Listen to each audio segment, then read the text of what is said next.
ಸರಿ ಇಲ್ಲಿ ಸರ್, ಈಗ ಸರ್ ಹೇಳಿದಾಗೆ ದುಡ್ಡಿನ ಮುಖ ನೋಡಿ ಕೆಲಸ ಮಾಡೋರಲ್ಲ ಅದು ಅವರು ಭಾಳ ಮುಖ್ಯವಾಗಿ. ಅದಕ್ಕಿಂತ ಆಚೆ ನೋಡಿದ್ರೆ ಒಂದಷ್ಟು ಪಬ್ಲಿಕ್ ಒಪಿನಿಯನ್ ಹೇಳುವಾಗ ಅವರು ನೆಕ್ಸ್ಟು ಅಮಿತಾಬ್ ಬಚ್ಚನ್ ಅಂತ ಅಂದ್ಬಿಟ್ಟು ಸುದೀಪ್ ಸರ್ ಬಗ್ಗೆ. ಸೊ ಈ ವಿಚಾರದಲ್ಲಿ ನೋಡಿದಾದ್ರೆ ಈ ಸಂಭಾವನೆ ಅಂತ ಬಂದಾಗ ಕಷ್ಟಪಟ್ಟು ಒಪ್ಸಿದ್ದೀರಿ 12ಗೆ, ಜಾಸ್ತಿ ಏನಾದರೂ ಆಗಿದೆಯಾ ಈ ಬಾರಿ ಅಂತ, ಮಾಡಿದ್ದೀರಾ ಅಂತ?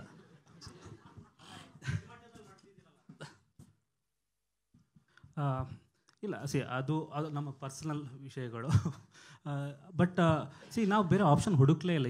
ನೋಡಿದರೆ ಅವ್ರು ಟ್ವೀಟ್ ಮಾಡಿ ನಂತರ ನಾವು ಡಿಸೈಡ್ ಆಗಿದ್ವಿ ಸುದೀಪ್ ಸರ್ ಅಂದರೆ ಬಿಗ್ ಬಾಸ್ ಅಂದ್ರೆ ಸುದೀಪ್ ಸರ್, ಅಲ್ಲಿ ಆಪ್ಷನ್ ನಾವು ಹುಡುಕ್ಲೇ ಇಲ್ಲ.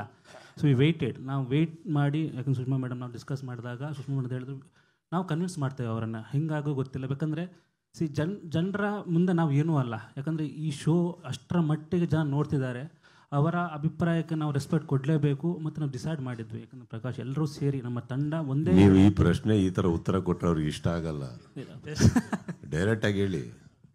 ಜಾಸ್ತಿ ಆಗಿದೆಯಾ ಸರ್ ಅಂತ? ಸರ್, ಮನೆ ಬಾಡಿಗೆಗೆ ಹೋದ್ರೇ ಪ್ರತಿ ವರ್ಷ 10% ಇನ್ಕ್ರಿಮೆಂಟ್ ಇಲ್ವಾ? ನಾನು ಲೀಸಿಗೂ ಅಲ್ಲ, ರೆಂಟಿಗೂ ಅಲ್ಲ, ನಮ್ದೊಂದು ಇರುತ್ತೆ ತಾನೇ. ಮತ್ತೆ ಸರ್, ನನ್ನ ವರ್ತ್ ಏನು ಅಂತ ಈಗ ನಾನು ಆ್ಯಕ್ಚುಲಿ ನಿಮಗೆ ಕೇಳಬೇಕು. ಅದಕ್ಕಿಂತ ಸ್ವಲ್ಪ ಜಾಸ್ತಿ ಏನು ಕೇಳಿ. But let me tell you something very honestly, that whole tweet or anything ನಾನು ಮಾಡಲ್ಲ ಅಂತ ಅನ್ಬೇಕಾದ್ರೆ ಇದು ತಲೆಯಲ್ಲೇ ಇರಲಿಲ್ಲ. ನನ್ನ ರೇಟು, ಅಮೌಂಟು ಅದೇನು ಬೇಕಾದ್ರೆ ಅದು ಮಾಡ್ದಲ್ಲೇ ಕೂತ್ಕೋಬೋದಲ್ಲ. ಅದು ವೈಯಕ್ತಿಕ. ಮಾಡ್ತೀನಿ, ಮಾಡಲ್ಲ, ನನಗೆ ಈ ರೇಟ್ ಬೇಕು, ಅದನ್ನು ನಾನು ಪಬ್ಲಿಕಲ್ಲಿ ಬಂದು ಮಾತಾಡೋ ವಿಷಯನೇ ಅಲ್ಲ. ಅದು ಆಗುತ್ತೆ, ಆಗಲ್ಲ ಅಷ್ಟೇ ತಾನೆ. ಆಗಲ್ಲ ಅಂದ್ರೂ ಹಾಗೆ ಎಕ್ಸಿಟ್ ಕೊಡ್ಬೋದು ನಾನು. So it has never to do with the money part, that is last. ಇವತ್ತುವರೆಗೂ ನೀವು ಆ್ಯಕ್ಚುಲಿ ನೋಡೋಕೆ ಸಿನಿಮಾದಲ್ಲೇ ನಾನು ಎಷ್ಟು ಸಂಭಾವನೆ ತೊಗೊತೀನಿ ಅಂತ ನಿಮಗೆ ಪಕ್ಕಾ ಒಂದು ಫಿಗರ್ ಸಿಗಲ್ಲ. Because each cinema is a different mood, different collaboration, different budgets. So ನಾವು ಪ್ರತಿಯೊಂದೂ ಬೇರೆ ರೀತಿಯಲ್ಲಿ ಕೊಲಾಬ್ರೇಟ್ ಆದ್ರೇ ಸಿನಿಮಾಗಳು ಮಾಡೋಕ್ಕಾಗೋದು. ನಂದು ರೇಟೇ ಇಷ್ಟು ಅಂದರೆ ನಾನು ನನ್ನ ಬಗ್ಗೆ ರೇಟೇ ಕಟ್ಕೊಳಲ್ಲ ಸರ್, ಅಷ್ಟು ಚೀಪ್ ಇಲ್ಲ ನಾನು. ಅದನ್ನು ಹಾಗಂತ ಮನಿ ವೈಸಲ್ಲಿ ತೋರಿಸ್ತಾ ಇಲ್ಲ ನಾನು. Each collaborations of a different sort. ಈಗ ಯಾವುದೋ ಸಿನಿಮಾ ಬರುತ್ತೆ, ತುಂಬ ದೊಡ್ಡ ಬಡ್ಜೆಟ್ ಇರುತ್ತೆ, ನಾನು ಭಾರ ಆಗೋಕ್ಕಾಗಲ್ಲ. So we have to make sure that we take home money, but we have to collaborate in a different way.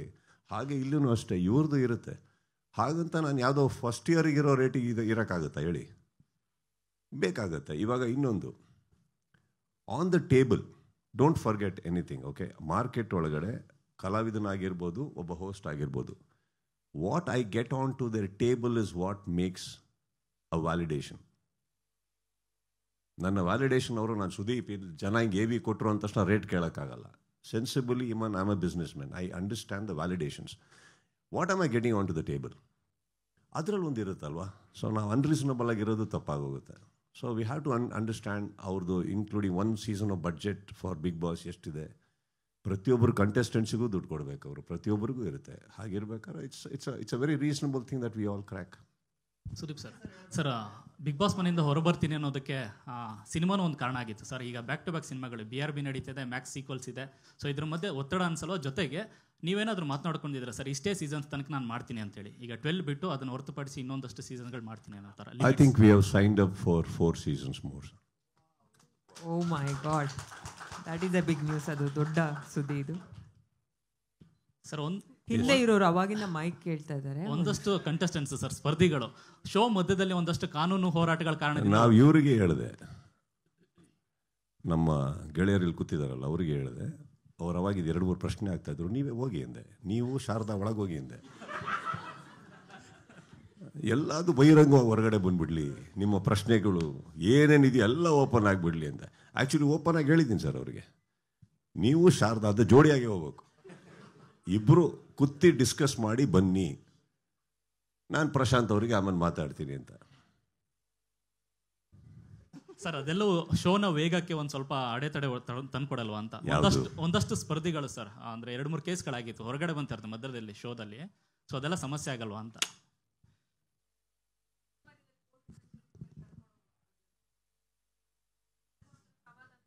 Mic ಕೊಡ್ರಪ್ಪ. Michael ಮಾತಾಡಿ. ಇದೆ ಆ ಕಡೆ ಇದೆ.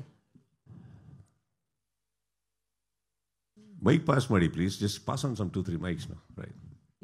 Just take couple of mics, just pass it on. Yes ma'am. Sir ಇವಾಗ ಆಗಾಗ court ಕಚೇರಿ ಅಂತ ಕರ್ಕೊಂಬರೋದಿರುತ್ತೆ ಮಧ್ಯದಿಂದ ಸರ್, ಅದು ಯಾವ ತರ ಸವಾಲಾಗುತ್ತೆ ಅಂತ ಹೇಳಿ. ಅಂದರೆ ನಾವು ಇಷ್ಟು ಸೀಸನ್ನಲ್ಲಿ ಬರೀ ಕಂಟೆಸ್ಟೆಂಟ್ಸು ನಾವು ಅಂತ ಇದ್ವಮ್ಮ, ಈಗ ವಕೀಲರು ನೋಡ್ಕೋತಾ ಇದ್ದೀವಿ ನಾವು. ಸೊ ಎಲ್ಲರಿಗೂ ದುಡಿಮೆ ಆಗ್ತಾ ಇದೆ. Bigg Boss is not limited to only one profession, everybody ಅವ್ರದ್ದು ಆಗ್ತಾ ಇದೆ.